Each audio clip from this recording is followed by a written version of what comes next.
നമസ്കാരം, എല്ലാവർക്കും പ്രവാസി മലയാളിയിലേക്ക് സ്വാഗതം. സൗദിയിൽ തൊഴിലാളികൾ കുറയുന്നു. കോവിഡ് വ്യാപനത്തിന് പിന്നാലെ വലിയ പ്രതിസന്ധിയാണ് ഗൾഫ് രാഷ്ട്രങ്ങളിൽ നമ്മുടെ പ്രവാസികൾ നേരിട്ടത്.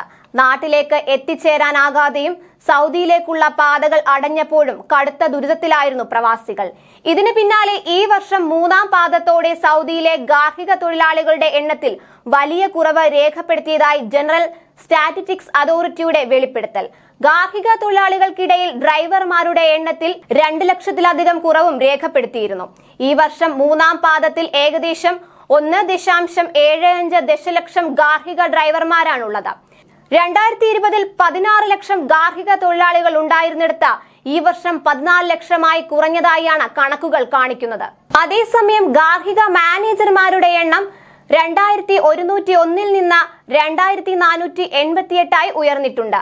പാചകക്കാരുടെയും പരിചാരകരുടെയും എണ്ണത്തിൽ 51,000 മുതൽ 54,000 വരെ വർധനവ് രേഖപ്പെടുത്തി. വീടുകൾ, കെട്ടിടങ്ങൾ, മറ്റ് വിശ്രമ കേന്ദ്രങ്ങൾ എന്നിവയുടെ സുരക്ഷാ ഉദ്യോഗസ്ഥരുടെ കാര്യത്തിൽ 29,000 മുതൽ 25,000 വരെയും വർധനവ് രേഖപ്പെടുത്തിയിട്ടുണ്ട്.